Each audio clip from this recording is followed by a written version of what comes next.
Figure I started amplified MetalGreymon vaccine version. Hey, how's it going? In today's video, we are reviewing the Figure I started amplified MetalGreymon vaccine version from Bandai. This kit was released in November of 2023, and I actually didn't spend money on it because I used my points for my local hobby shop. But currently at my hobby shop, it's priced at $102.99 Canadian. I actually recommend you looking around trying to get a cheaper price because I think this is still very expensive. Now also, if you're curious about why it's called vaccine, there's two iterations of MetalGreymon. We have this bright orange one that most of you might be used to, and then we got the dark blue virus version of it. I was quite surprised when they announced this kit. I honestly thought that they were just going to stick with making mega level Digimon for the amplified line. Goes to show that you never really know what Bandai is going to announce in the future. And having built this kit, I'm pleasantly surprised with how it looks and how fun the build was. But enough rambling, let's start the review, beginning with the box. And I gotta say, that box art looks pretty nifty. You can clearly see the amplified design changes, especially with the wings and the head design. Very stunning looking box art, very wallpaper worthy. And on this side of the box, we got a neutral pose of the MetalGreymon, unpainted, to show you what the kit actually looks like once it's finished. Got the front and back view for it, so you can know what to expect. And we got a little lower text box over here. Feel free to pause if you want to read it. Now on the other side of the box, there's a lot of images highlighting what comes with the kit, some moving gimmicks in the claws, and the additional use of extra weaponry. Weaponry that's normally only in the Articulation mode of MetalGreymon. I was very shocked that they announced that this was going to be part of the kit. This kit even comes with Giga Destroyer missiles for the effect parts, and also stands for them. But unfortunately, no action base for the giant kit itself. But enough of that box, let's take a look at the actual kit. I present to you the Figure Standard Amplified MetalGreymon vaccine version. And yeah, it looks a lot better than I thought, but I still have some minor gripes on the design. And I'll explain that later on. But first, let's talk about build. This is a complete straight build, with some panel lining, and I use all the stickers available. Of which there are two kinds, these harder metallic ones, and your generic stickers. The harder foil stickers are easier to apply, and they look pretty good. Same can be said with the other generic stickers, though there are some that have to fold around certain areas, such as the eyes and the circular gray bolts found throughout the body. They definitely just could have been colored parts separated. I'm just not a fan of applying stickers onto round surfaces. I might sound a bit harsh on the stickers, but considering how these blue stripes are all colored parts separated, look how clean that is.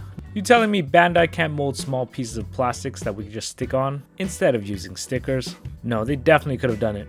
But in the grand scheme of things, at least it doesn't have as much stickers as the amplified Shine Greymon.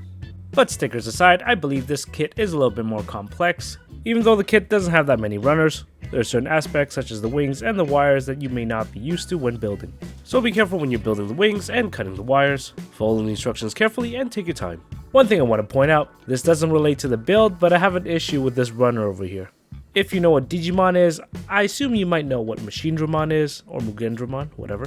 So in the lore, MachineDramon's left arm is actually taken from MetalGreymon's left arm, and seeing how they made an amplified MachineDramon, video review is up on my channel if you want to check it out. So you would think that the left arm here would come from MachineDramon's runner. It kinda does, but like 10% of it. For whatever reason, we have this whole runner and only one part is used. I just find that really wasteful. They definitely could have engineered that little small part into another runner easily. I'm not sure why they had to give us almost a full runner to take off one piece. And if you guys want to see a comparison between the two arms, well, pretty much the MachineDramon's arms is bigger, so the only thing it uses is the same claws. There are also these red jewel parts instead of using the golden foil stickers. When they're side to side, it's easier to see. They're pretty much identical, except the MetalGreymon's arm is just overall a little bit smaller. I guess they want to make the proportions fit the MetalGreymon more, but still kind of seems like a waste to throw away one whole runner for one piece. Well, that one runner aside, you will still have a bunch of leftover parts. You could throw majority of them away, except for this runner here, which is for a display stand for the missiles, because the extra parts it comes with, you could definitely use it for other things. So I recommend keeping those pieces at least. As for build quality, there's only one small joint that I notice is loose if you play around with it a lot, and that's the hip joint. Constant moving does make it come off, but like I said, you gotta move it a lot. You could always just reattach it and you're completely fine. Just want to bring that up though. In addition, I wasn't a fan of how they designed the legs, because you could actually see the seam line running down the legs, and sometimes when you move the legs, the seam line starts widening. Yeah, not a big fan of that. Nub marks are pretty hard to see, especially on the orange since it's so bright, you could barely notice it. The grays you can see a little bit more because the nubs are darker, but overall they weren't too bad. You'll see it if you try to look for it, otherwise you probably just won't notice it. But after the build you are left with this beautiful model kit. And of course this is the amplified MetalGreymon, meaning it's a big redesign from the traditional MetalGreymon you're used to. And personally I love both designs, and they did a great job turning it into a model kit. But one aspect I definitely love more on the model kit is the wings. They're on this harder plastic, like I said earlier. Be very careful when you assemble it, so you don't rip it or anything when you attach it. The reflection off light gives this amazing rainbow effect, and they look absolutely amazing. Bandai has been doing a really good job giving us all these cool plastic capes and effect parts. Several model kits later, they're still doing a great job. And as for color, the orange and blue are very vibrant, and though the silver is kinda dull, at least they all contrast really well with one another, especially with the colored part separation. And they did a fantastic job with that. The blue stripe sticking out from the various orange parts of the body looks very good. The way they engineered it is very clean and seamless, no gaps in between. So happy they did this so we don't have to rely on stickers. And they did a great job molding a lot of surface level details onto this kit. Of course a lot of it is going to be on the mechanical parts, which is great for panel lining. A lot of the surface level detail is straight, so pretty easy to panel line. And if you're wondering, I use a fine tip black panel lining marker. But those details you can already see by yourself. What I want to bring your attention to is that these molded on details apply on the skin as well. There are certain parts that have scales and veins molded onto the skin. Something you can only see if you zoom in, so glancing at the kit you might not notice this. But that's not the only subtle detail that they've put on this kit. When you open the mouth, there's a cannon inside the mouth, which is very cool, and they did a great job with that red at the bottom of the mouth, which is a clear piece of plastic that sits over the teeth. The engineering team putting those extra steps, like I said. Another subtle detail is the bottom of the feet does have thrusters. They look pretty good, but under here you can see the seam lines a lot more clearly. It's quite subtle, but it shows Bandai putting that extra effort when designing this kit. Overall, the appearance is nearly perfect for me, with the only minor change is that I would make the thighs a little bit thicker, and maybe the feet as well. I just find the proportions kind of funny because it's so big top heavy, and the lower parts are kind of smaller. But I can still overlook all that just because the kit looks so good. But let's see if the bulkiness inhibits any movement. Starting with the head, there are actually 2 points of articulation for the mouth. The top of the head is able to move up and down, as can the lower jaw. This gives the mouth quite a big range of motion as you can expect. The joint I mentioned earlier, allowing the mouth to move up, also allows the head to move up and down quite a bit. Doing this gives the illusion that the hair can move up and down. Unfortunately, it can't. It's just really the head tilting up and down.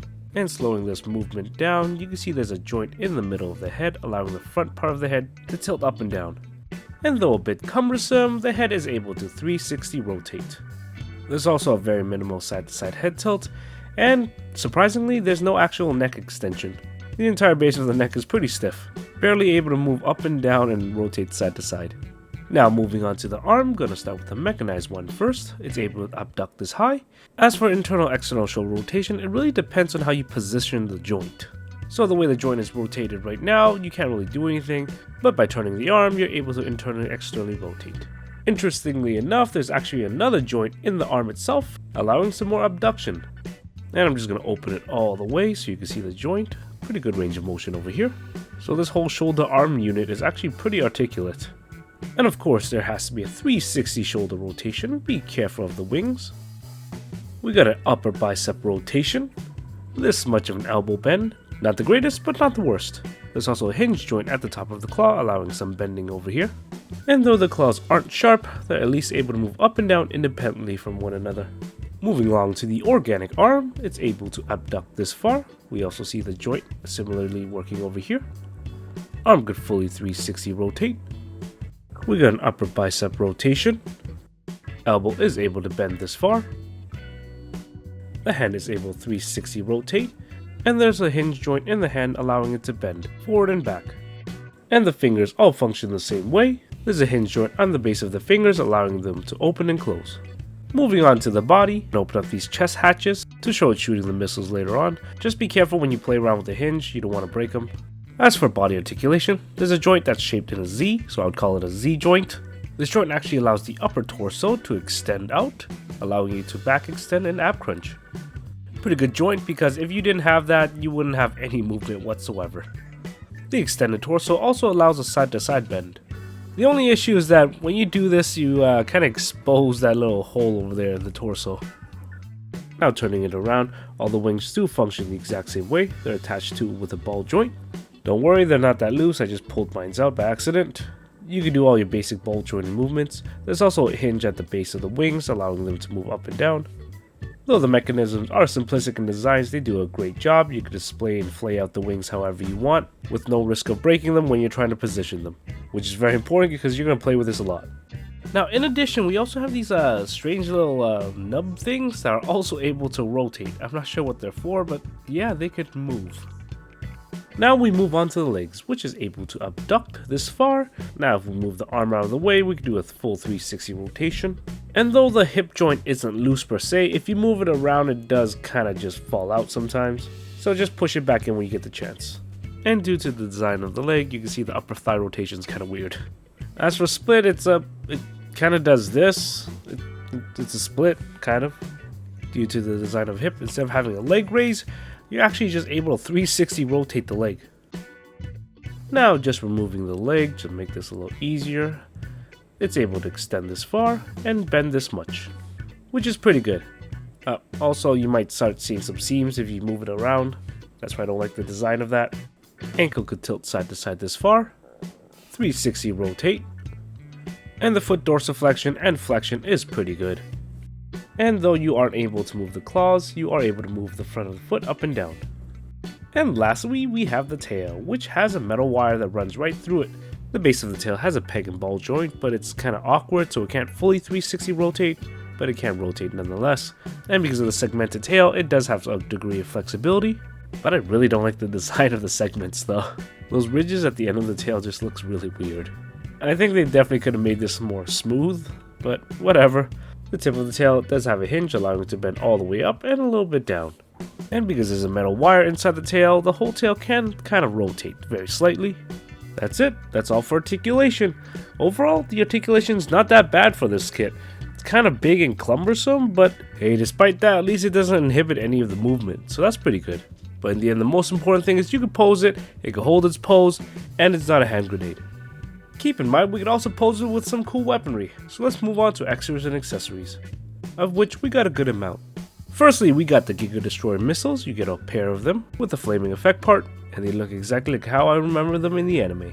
Weird organic missiles with sharp teeth. The missiles themselves are two pieces just slapped on together. Though kind of simplistic in design, they do still have some nice texture molded onto them. And the fire effect part is a good addition as well. You may have noticed there are holes at the bottom of the missiles, and that's what this runner is for. It comes included with the kit, allowing you to display the missiles. There are two hinges at the end of the arms, allowing some movement, and you can stick the missile right on top of the ends, with the other end just going on the base.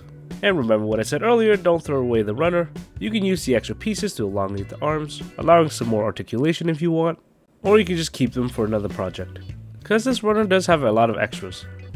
Now open up those chest hatches, position those missiles any way you want, and there you have MetalGreymon using his Giga Destroyers. Though this isn't the pose I would use for it, it's still very cool. Next up, we got a kind of mishmash of parts to convert it into the Artarius mode. We got the Artarius arm, some extra back piece for the Artarius arm, and an adapter to kind of put it in a different position. Firstly, we got the Artarius cannon over here, which is pretty cool, very detailed. I should have panel lined it, but chose not to. Unfortunately, there isn't any moving parts, aside from the extra arm you make from the right side, and yes, you will be removing the smaller organic arm. And pretty much the articulation is the same as the left. I absolutely love how they added this on because just somehow the right organic arm kind of looks off. I love this redesign of the Artarius cannon. There's a lot of good surface level detail on it. Good colored part separation with that gold yellow, but really not gold. It's kind of like that piss yellow, but whatever. But in the end, happy that it's an addition to this kit. And to equip it, it's pretty easy. Just pop off the old arm and then stick on the new one. And the Artarius arm fits so much better than the older one. Easy to equip and looks absolutely badass. Now, I don't remember this in the anime, but it does have a back claw portion that attaches to the Artarius mode. The claws can move though, independently, so that's pretty cool. Must be because it's an amplified version, but I've never seen this thing before. Anyways, you are able to remove this part of the arm and attach it right over here in the back. So yeah, just pull off the elbow over here. You can actually leave the wires off, and then just detach this piece off of the arm itself. Keep it somewhere safe so you don't lose it. And you're given this adapter that only attaches to the upper part of the arm where the shoulder is. And then you can just attach the other claw piece on. Pretty easy to attach, just make sure that these wires go into the holes over here. And there you go. But wait, you're not finished. You gotta actually have to poke this part of using the actual hand. Because when you poke it, one side's gonna be flipped out, and you're just gonna have to remove this little piece and put that piece somewhere you don't lose it. And that slot is for the adapter piece to go in. Now reattach the arm, and there you go. That's what it looks like. Kind of excessive and extra, but I don't hate it. Gives a variety of options for posing, and of course you could rotate the arm, having the claws face forward. I personally like this gimmick a lot. But this is a kit that does have wings, so let's put it on an action base. So get yourself an action base. I'm using the action base 1 from Bandai.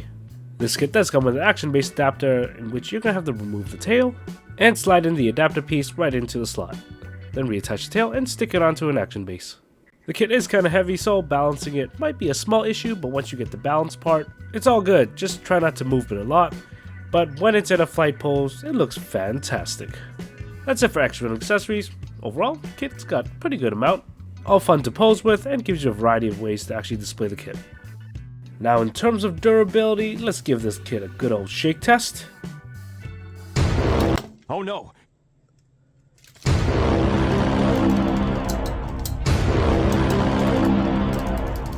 Well, aside from the leg falling off, everything else is pretty good. Considering how the arms are pretty heavy, everything stayed intact.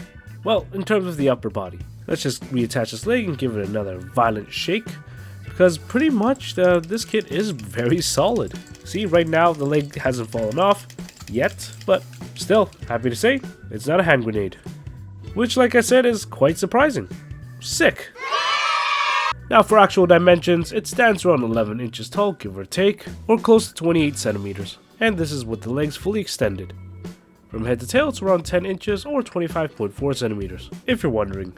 I feel this is useful information just because the wings are pretty big if you spread them out. So the wingspan is roughly 12 inches or a bit over 30 centimeters. As for size comparison, here it is next to the entry grade Arc-72, Master's grade Arc-72, the Origin, the previously reviewed Figure Center Amplified Blackluster Soldier, the Hindmaster Koenig Wolf, and fellow Digimon kit, the Amplified Machinedramon. Though not as bulky, they're pretty similar in height. Then we got Haro, Doraemon, DK, the Master Grade Shinmusha Gundam, I need to build this, and the Master Grade Wing Zero Verka, that I also need to build. And lastly, a rubber ducky. And unfortunately, since my Digimon cabinet is full, and the wingspan of the MetalGreymon is so huge, he's gonna have to be separate for now. But still, it's got a pretty good shelf presence. Another Digimon kit review finished. What are my final thoughts on the amplified MetalGreymon? Well, I gotta say, I wasn't expecting this to be made, and I wasn't expecting to love it as much as I did. Aesthetically, I think it looks very cool. Good details, great amount of colored part separation, the wings are absolutely beautiful. I don't really particularly like the ridges on the tail or how small the legs are, but those aren't huge factors that would push me away from the kit. Overall articulation is pretty good, coupling together with the extra and accessories, it makes playing and posing this kit pretty fun. Also helps that it's solid. But it ain't perfect, I do find it still kind of expensive. Could have knocked down the price if you didn't include that runner with that one piece you need. Also, the placements for the seam lines on the legs just aren't good. It ain't perfect, but it's not horrible. Hey, thanks for watching my video, I hope you like it, I enjoy making it. Let me know what you think, would you actually get this kit? And if you did already, what are your opinions? Overall, I still like it, just think that the price tag is a little bit high. During the time of the video, Bandai just teased the next upcoming Digimon kit, and it looks like it's the Amplified Paildramon. I'll definitely be getting and reviewing that kit, so check back in the future. Thanks again for watching, take care, bye!